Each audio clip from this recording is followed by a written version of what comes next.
আম্মু আম্মু আম্মু কি হয়েছে? সকাল ধরে পাঁচ পাঁচ মা করে বেড়াচ্ছিস কি জন্যে? আম্মু আম্মু তোমার একটা কথা কব? না, তোরে নিয়ে আর পারি নে। তুই দেখতেছিস আমি কাজ করতেছি, কথাটা তো পরেও করতে পারতিস। আচ্ছা কি কবি ক। আম্মু কালকে তো ঈদের দিন না আমাকে সব বন্ধুকের বাড়ি গরুর গোশ আনবে না। আমাদের বাড়ি তো কোনো গরুর গোশ আনতো না, শুধু পোল্ট্রির গোশ আনতো। আমার সব বন্ধুরা আমারে কয়েছে কি ঈদের দিন আমাদের বাড়ি দাওয়াত খাবে। ওরা তো পোল্ট্রির গোশ খায় না, প্রতিদিন তো আমাদের বাড়ি পোল্ট্রির গোশ আনতো। আব্বুর একটু কল না একটু গরুর গোশ আনতি।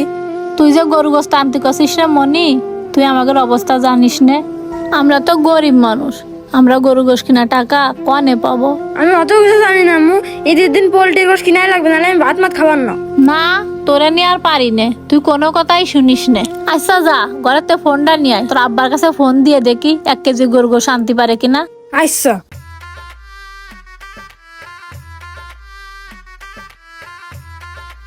এই না ফোন। আচ্ছা দে।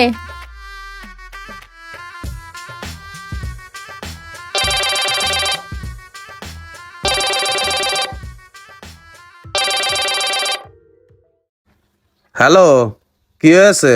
হঠাৎ ফোন দিলে? তোমারে ফোন দিছি একটা কথা কওয়ার জন্য, তা কথাটা কি কব? ও আচ্ছা, কি কথা কও? করছে কি, মনি এসে কান্নাকাটি করতেছে। করছে কি কালকে তো ঈদ, সে গরু গোশ ছাড়া ভাত খাবে না। তা তুমি কি 1 কেজি গরু গোশ আনতে পারবা না? তুমি যে আমারে গরুর গোশানোর কথা কচ্ছাও, তুমি আমার অবস্থা জানো না? আজ কতদিন হইলো কোনো কাজ কাম নেই, এতদিন পরে আজকে একটু কাজে আইছি।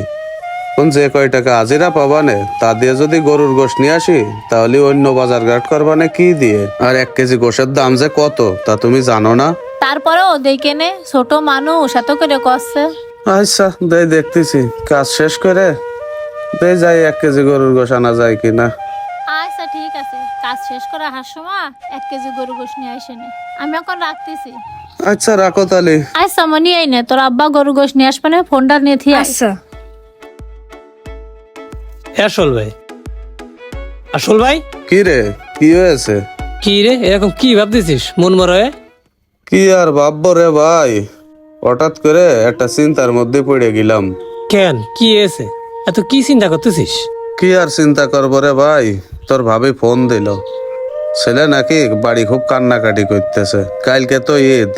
এখন সে এইরাম বাইনা ধরেছে যে কালকে গরুর গোশ ছাড়া সে ভাত খাবে না।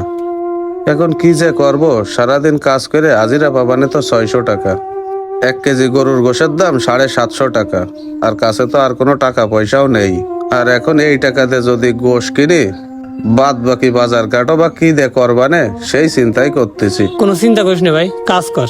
যখন মহাজনের কাছে টাকা চাতে যাবানে তখন মহাজন একটু বুঝে শুনে কুশনে যেন কয় টাকা বেশি দেই। মহাজন রে কি বুঝই কব, আজ বা দেখাইল ঈদ, এই সময় কি মহাজন বাড়তি টাকা দেবে না? দেবেন কিনা তা তো করতে পারতিস না। এই মুহূর্তে আমিও যে কিছু দেবো, বর্তমানে আমার কাছে তো কোনো টাকা পয়সা নেই। আচ্ছা ভাই তুই কাজ কর, কাজ শেষে দেখা যাবে না কি হয়। দে তুই তাতে বাড়িটা মাখাই দে, ওই সময় মিস্ত্রি আর বকাবকি করতেছে। আরে এত চিন্তা করার দরকার নেই, যাওয়াই হবে না। কিরে তোরা কনে গেলি? হাত মুখ ধুতে গেলাম ভাই। ও তোরা হাত মুখ ধুতে গেলি? আমি তোদের খুঁজে বেড়াচ্ছি। ওইদিকে মিস্ত্রিরা সবাই টাকা নিয়ে চলে গেছে, তোরা টাকা নিবি না? আরে টাকা নেবো না কেন, দেন আপনি। এই নে তোর টাকা, আর তোরটা নে। ও ভাই, করছি কি আপনার একটা কথা কব? আচ্ছা কি কথা, যা কবি একটু তাড়াতাড়ি ক, আবার ইফতারির সময় হয়ে যাচ্ছে। করছি কি ভাই, কালকে তো ঈদ। এখন আপনি তো আমার অবস্থা জানেন। এখন আপনি যদি আমারে কয়টা টাকা বাড়তি দিতেন, তাহলে আমি ঈদের পরে কাজ করে শোধ করে দিতাম। এই না, এখন আমি কোনো টাকা পয়সা দিতে পারবো না। আর তোদের কি কোনো বিবেক আছে? দেখতেছিস আমার বিল্ডিংটা করতে যায় কত টাকা পয়সা খরচ হয়ে গেছে। আর কালকে হলে ঈদের দিন, ইট বালি জায়গার কাছ থেকে নিয়ে আইসি, ওকে টাকা পয়সা সব শোধ করতে হবে। এর মধ্যে তুই আবার টাকা চাচ্ছিস, আমি কোনো টাকা পয়সা দিতে পারবো না। না ভাই, ছেলেটা একটু গরুর গোশ খাতে চাচ্ছিল, কিন্তু গরুর গোশ কেনার মতো টাকা তো আমার কাছে নেই, সেই জন্যই আপনারে করছিলাম। ভাই দেন না কয়টা বাড়তি টাকা করে, ঈদের পরে কাজ করে শোধ করে দেবেন। ও ছেলেটা গোশ খাওয়ার জন্য যেরকম কান্নাকাটি করতেছে তা দেখার মতো না ভাই। শোন, তোকে ছেলে পেলের কান্না দেখার জন্য আমি এখানে বসে নেই। আর আমি এই মুহূর্তে তোকে কোনো বাড়তি টাকা দিতে পারবো না। তোর এখন যা, ঈদের পরে তাড়াতাড়ি কাজে চলে আসবি। আচ্ছা ভাই। ভাই রে, এই বড় লোকের সাথে দুঃখের কথা কই লাভ নেই। ওরা কোনোদিন গরিবের দুঃখ বুঝবে না ভাই। থাক ভাই, তুই কোনো চিন্তা করিস নে, আল্লাহর রহমতে সব ঠিক হয়ে যাবে না। চল ভাই। ও ইয়াসিন, ইয়াসিন, আব্বা কই গেলি? কি রে, বাড়ি ঘরে কারোর দেখতেছি না, কই গেল? আই মু, ও তুমি আইসাও, কি আছে? কি আর হবে, বাড়ি আসলাম, একটু বাইরে আইসো। আইসা কি কবা কও? এই নাও, এই টাকাগুলো রাখো। আর মনি কই? এ টাকা দিছাও, তোমার না কইলাম গরু গোশ নিয়ে আসতি, সে গরু গোশ কই? তুমি খালি হাতে চলে আইসাও, এই যদি মনি আইসা দেখে ওর কান্না তো ঠেকানো যাবেন না। এখন মনি যদি কান্দে কি আর করব? গোশের ব্যবস্থা যদি করতে পারতাম তাহলে তো অবশ্যই গোশ নিয়ে আসতাম। আর সবচেয়ে বড় কথা কি জানো, ঈদিতে গরুর গোশ খাওয়া আমাদের মতো গরিব মানুষের জন্য না।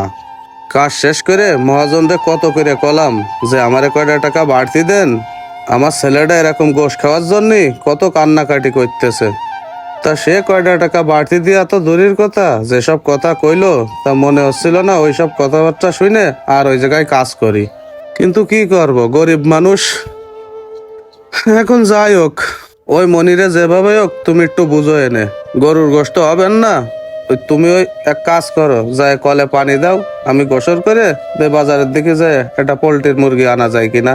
আইসা কিনতে না পারলি কি আর করার, তুমি আর কষ্ট পেয়ে না, তুমি কলের ওদিকে জাতি লাগো, আমি টাকাটা ঘরে থিয়ে আসি। তুমি টাকা কটা থুয়াইছো, একসাথেই যাবানে। ঠিক এভাবেই কাটছে আমাদের দেশের হাজারো গরিব অসহায় মানুষের ঈদ, যারা লজ্জায় কাউরে কিছু বলতেও পারে না, আবার নিজেদের সেই অভাবনাটনটা সহ্যও করতে পারে না।